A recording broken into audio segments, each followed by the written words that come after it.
नमस्कार दोस्तों, मेरा नाम है राज के वर्मा और आप देख रहे हैं रिपोर्टर जी। अगर आपने रिपोर्टर जी चैनल को सब्सक्राइब नहीं किया तो सबसे पहले आपसे रिक्वेस्ट है कि चैनल को जरूर सब्सक्राइब कर लीजिए और लाइक और कमेंट करना तो बिल्कुल भूलिए मत। चलिए एक बार फिर से बात करते हैं हरियाणा विधानसभा चुनाव की। हरियाणा के विधानसभा चुनाव का रण जिस तेजी से अब आगे बढ़ रहा है, अब इसमें देखना यह होगा कि कौन से योद्धा को जीत मिलती है और कौन सा योद्धा मात खाता है। और यह फैसला कौन करेगा? हरियाणा की जनता करेगी, जो कि 5 अक्टूबर को अपना मतदान कर यह फैसला कर देगी कि वो किसे जिता रही है और किसके हिस्से में हार आ रही है। और 8 अक्टूबर को वो नतीजे सबके सामने होंगे, लेकिन उससे पहले सबसे बड़ा जो पेच फंसा है वो जीत और हार को लेकर ही फंसा हुआ है। बीजेपी को अभी भी उम्मीद है कि 2024 के विधानसभा चुनाव में वो कोई बहुत बड़ा उलटफेर कर तीसरी बार हरियाणा में सरकार बनाने में कामयाब हो सकती है। तो वहीं कांग्रेस को पूरी इस बात की उम्मीद है कि लोकसभा के चुनाव में जिस तरह का प्रदर्शन उनका रहा था, उसी को आगे बढ़ाते हुए 2024 के विधानसभा चुनाव में वो जीत हासिल करेगी और 10 साल से जो सत्ता के सुख से वो दूर रही है, उस सुख को पाने के अब नजदीक पहुंच जाएगी। बाकी तमाम दलों का क्या होगा ये भी देखना बेहद जरूरी है। लेकिन इस सबसे पहले, क्योंकि हर कोई यही जानना चाहता है कि आखिरकार हरियाणा में इस वक्त किस पार्टी की स्थिति सबसे ज्यादा मजबूत है? कांग्रेस सबसे ज्यादा मजबूत है या बीजेपी, या इसके अलावा बाकी के जो दूसरे दल हैं उनका क्या कुछ हाल है? आम आदमी पार्टी कहां खड़ी हुई है? जेजेपी की क्या कुछ स्थिति है? इनेलो क्या अपना अस्तित्व बचा पाएगी? और जिस तरह से गठबंधन में चीजें आगे बढ़ रही है, हर रोज कुछ ना कुछ नया हरियाणा में हो रहा है। इसके अलावा बयानबाजी भी लगातार तेज हो रही है। कांग्रेस के भीतर ही मुख्यमंत्री बनने को लेकर जो दावा ठोका जा रहा था, उसका जो झगड़ा था वो दिखाई दे रहा था, लेकिन अब बीजेपी के अंदर भी वो चीजें दिखने लगी है, साफ तौर पर दिखने लगी है। पहले काफी हद तक धुंधली थी या छिपी हुई रहती थी, लेकिन अब तमाम नेताओं की महत्वाकांक्षाएं बाहर आने लगी है, उबल उबल कर बाहर आने लगी है। राविंदरजीत सिंह भी इस बात का जिक्र लगातार करते आ रहे हैं और कर चुके हैं।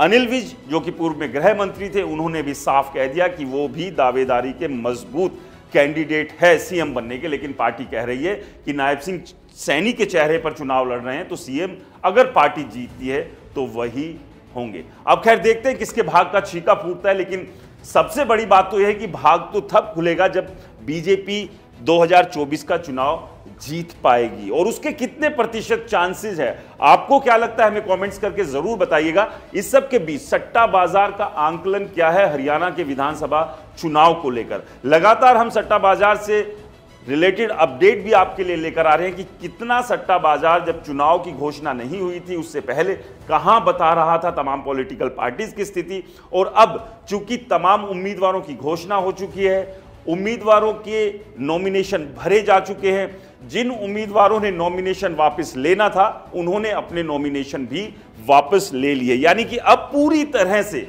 हरियाणा विधानसभा चुनाव की स्थिति साफ हो चुकी है। कहीं कोई किंतु परंतु की गुंजाइश बची नहीं है।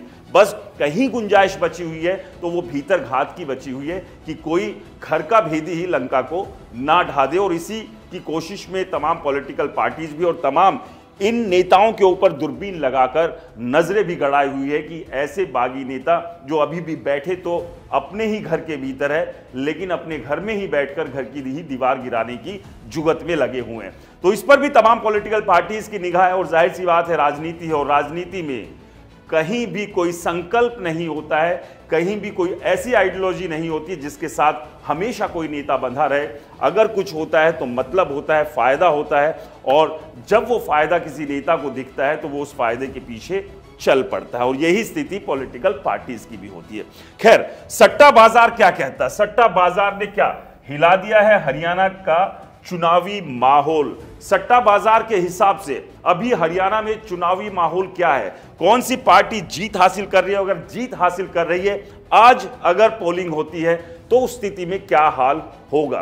क्योंकि अभी चुनाव आगे बढ़ रहा है और आप समझिए इसको करीब 25 से 30 तारीख के बीच तक काफी हद तक तस्वीर भी साफ हो जाएगी। वैसे तो बहुत हद तक साफ हो चुकी है, लेकिन जहां कहीं भी गुंजाइश है, क्योंकि इस बार बागी निर्दलीय काफी हद तक चुनाव के मैदान में खड़े हुए हैं, जिन्होंने कांग्रेस और बीजेपी दोनों के सर में दर्द कर रखा है कि कहीं ये बागी निर्दलीय चुनाव जीत गए तो उनकी पार्टी के उम्मीदवारों का क्या होगा, क्योंकि ये वो बागी है जो इन दोनों ही पार्टी से टिकट मांग रहे थे।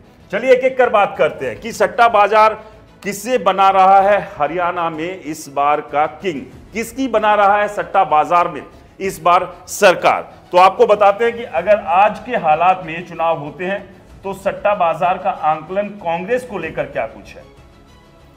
तो सट्टा बाजार के हिसाब से कांग्रेस आज हरियाणा के विधानसभा चुनाव में 57 से 59 सीटों पर खड़ी हुई है, यानी कि इतनी सीटें सट्टा बाजार के हिसाब से सट्टा बाजार दे रहा है। यानी कि सट्टा बाजार में कोई सबसे फेवरेट पार्टी है तो वो कांग्रेस पार्टी है, यानी कि एक बड़े नंबर के साथ सट्टा बाजार के हिसाब से कांग्रेस पार्टी जीत की तरफ बढ़ रही है। और जिस तरह से लगातार मैदान से या कहें कि ग्राउंड से जो चर्चाएं भी है कि इस नंबर से भी अगर ये जो बीजेपी कह रही थी 75 पार 2019 में यहां भी पहुंच जाए तो कोई बहुत बड़ा सरप्राइज नहीं होगा फिलहाल की जो स्थिति है। लेकिन अभी चुनाव में वक्त है, अभी करीब करीब 15 से 20 दिन के बाद और ज्यादा तस्वीर साफ होगी। 20 दिन के आसपास का अभी चुनाव है और अगले 10 दिन में काफी हद तक ये भी साफ हो जाएगा कौन का है। लेकिन सट्टा बाजार के आंकलन के हिसाब से 57 से 59 सीटों पर अब कांग्रेस बैठी हुई है, यानी इतनी सीट तो कांग्रेस जीतती हुई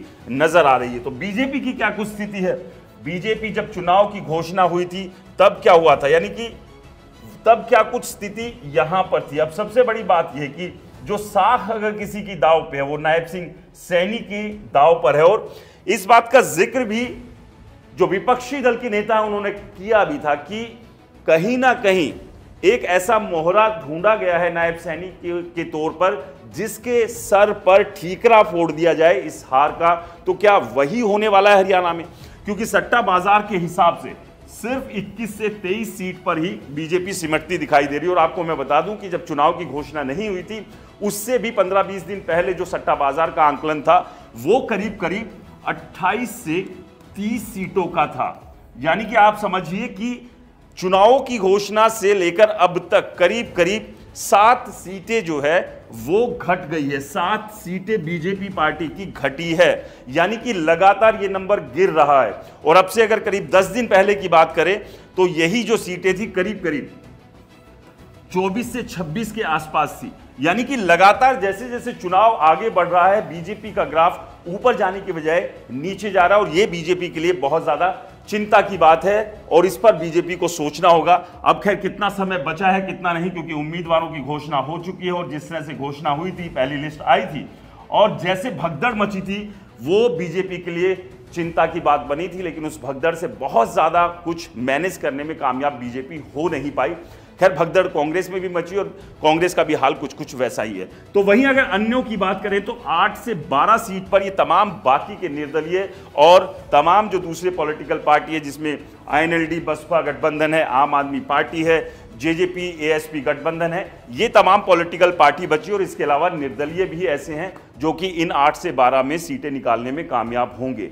लेकिन आपको बता दें कि सट्टा बाजार का यह आंकलन फिलहाल आज के अभी के मौजूदा हालात पर है। जैसे जैसे चुनाव आगे बढ़ेगा ये स्थिति कमोबेश बदलती दिखेगी ऐसी उम्मीद है। लेकिन कितनी बदलेगी ये तो खैर आने वाला वक्त बताएगा। और इस सब के बीच आपको क्या लग रहा है कि क्या कांग्रेस एक बड़े नंबर के साथ, भारी बहुमत के साथ, प्रचंड बहुमत के साथ हरियाणा विधानसभा चुनाव जीतने जा रही है?